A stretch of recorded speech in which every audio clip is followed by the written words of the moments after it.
2024 का जो अंतरिम बजट है, वो भारत को 2047 में भारत के स्वतंत्रता के 100वें वर्ष में भारत को विकसित बनाने का सपना और दिशा किस तरह से होगी, इस पे बात करती है।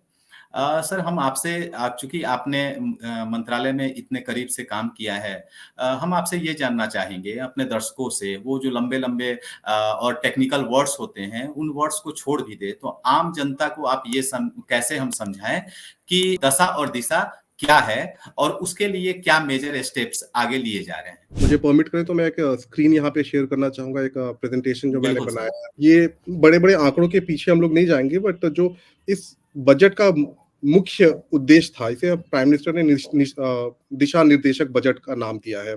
तो दिशा निर्देशक जी, का अर्थ है कि वो अगले 23 साल की फाउंडेशन रख रहा है, उसकी नींव रख रहा है। और वो फाउंडेशन कैसे रख रहा है, तो हमारा अभी सबसे ज़्यादा जो फ़ोकस होने वाला है, वो होने वाला है इंफ्रास्ट्रक्चर स्पेंडिंग पे। नाउ व्हाट इज़ जी सर। Infrastructure spending? कैपेक्स जिसे हम लोग कहते हैं, कैपिटल एक्सपेंडिचर। तो कैपिटल एक्सपेंडिचर भारत में पहले लगभग 2 लाख करोड़ रुपया होता था। एक छोटा-सा उदाहरण देता हूँ, भारत ने पिछले 70 सालों में अराउंड 7 ट्रिलियन के आसपास खर्चा किया इंफ्रास्ट्रक्चर डेवलपमेंट में। And from 2014 to 2023-24 we have invested in infrastructure development more than what we invested in last 70 years. सिर्फ 70 साल का एक जगह और पिछले 10 साल का एक जगह पे अचानक हो जाता है।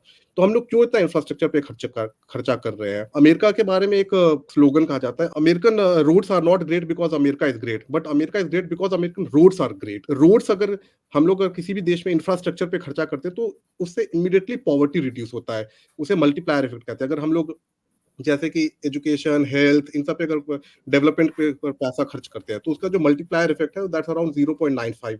यानी कि अगर आप ₹1 खर्च करते हैं इन सब डेवलपमेंटल चीज़ पे, तो आपको ₹95 पैसा का आपको बेनिफिट होगा। यानी कि आपको ₹5 का लॉस ही हो रहा है एक तरीके से। लॉन्ग टर्म में ऑफ कोर्स वो जी, स्किल डेवलपमेंट वो काम देता है। हम लोग immediate short term poverty elimination की बात कर रहे हैं।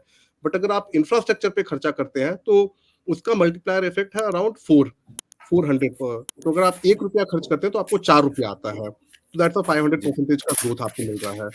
तो ये होता है, इसलिए हमारी फोकस है number 1 on capital expenditure, number 2 on reducing fiscal deficit, and number 3 on controlling inflation, and number 4 on keeping currency rupee strength in control. इन 3 चीज़ को बोला जाता है मैक्रो इकोनॉमिक स्टेबिलिटी। यानी इन्फ्लेशन को हमें कम रखना है, फिस्कल डेफिसिट को कम रखना है और करेंसी को, जो रुपी डॉलर का है फ्लक्चुएशन, को कंट्रोल करना है। अगर हम ये 3 कर लेते हैं, तो हम लोग बाकी सब कुछ अचीव कर सकते हैं। बस इस 3 चीज़ से।